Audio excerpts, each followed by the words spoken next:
समास के बाद हम पढ़ेंगे कर्मधारय समास। तीसरा समास हमारे पास कौन सा है? कर्मधारय समास। जिस समास के समस्त पद में दूसरा पद प्रधान होता है। जिस समास के समस्त पद में, समस्त पद आपको पता है कि ये है हमारे पास समस्त पद, तो इसमें दूसरा पद जो है वो प्रधान होता है और दोनों पदों में विशेषण विशेष्य अथवा उपमेय उपमान का संबंध होता है। और इसके दोनों पदों में विशेषण विशेष्य और उपमान उपमेय में आपस में संबंध रहता है, उसे कर्मधारय समास कहते हैं। तो आया आपको समझ में कि जिस समास के समस्त पद में पहला नहीं दूसरा पद जो है वो प्रधान रहता है। पहला पद तो गौण है, दूसरा पद इसमें प्रधान होता है और दोनों पदों में विशेषण विशेष्य होते हैं, उपमान और उपमेय दोनों में आपस में संबंध होता है, उसे हम कर्मधारय समास कहते हैं। अब विशेषण, विशेषण क्या है? विशेषता बताने वाला शब्द। यह हम शब्द के अनुसार देखेंगे। विशेषण किसे कहेंगे हम? जो शब्द संज्ञा या सर्वनाम की विशेषता बताते हैं उन्हें विशेषण कहते हैं। विशेष्य जिसकी विशेषता बताई जाती है। विशेषण तो है कि विशेषता बताने वाले शब्द कि किसी की विशेषता बताना, लेकिन विशेष्य क्या है कि जिसकी विशेषता बताई जाए उसे विशेष्य कहते हैं। उपमान जिससे तुलना की जाए, जिससे कि दो को आपस में कंपेयर किया जा रहा है, जिससे उसकी तुलना की जा रही है। और उपमेय जिसकी तुलना की जाए तो यह है उपमेय। तो आइए अब हम देखते हैं शब्द विशेषण और विशेष्य। महात्मा, महान है जो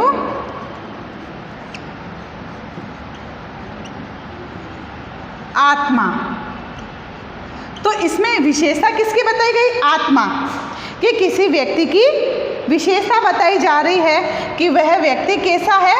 महान। दूसरा शुभागमन,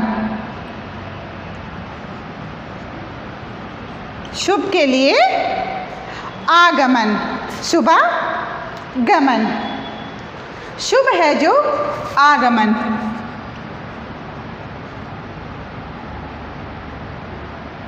कि जिसका आना ही शुभ होता है, तो जो आ रहा है उसकी विशेषता बताई गई कि उसका आना ही शुभ है।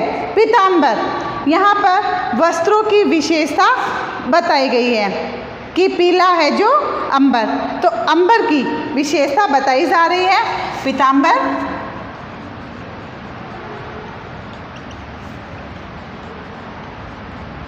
पीला है जो अंबर।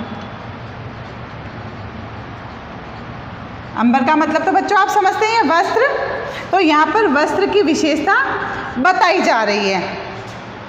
तो अब आपके समझ में आ गया, महात्मा महान है जो आत्मा, तो आत्मा की विशेषता यहाँ पर बताई गई है।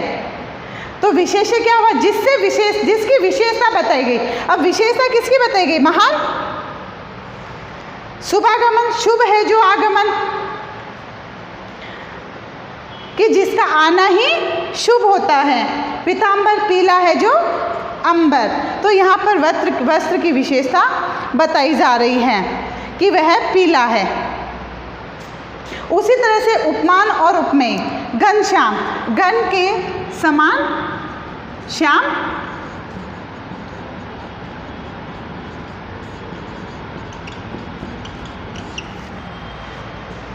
तो घन श्याम को किसकी तुलना की गई? श्याम के साथ किसकी तुलना की गई? घन, बादल की, कि घन के समान श्याम। मृगलोचन, मृग के समान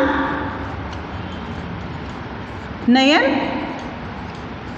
तो यहाँ पर नयन की तुलना किससे की गई है? मृग से। नयन मीन्स आँख, आँख की तुलना किससे की गई? मृग, हिरण से, कि उसकी जो आँखें हैं वो हिरण के समान हैं। तो नयन की तुलना मृग से की गई है। और मृग को किसकी तुलना की गई? जिसकी तुलना की गई, तो आँखों से किसकी तुलना की गई? मृग की।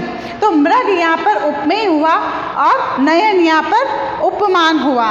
उसी तरह से गण उपमेय है और श्याम यहाँ पर उपमान है। कुसुम कोमल, कुसुम के समान कोमल।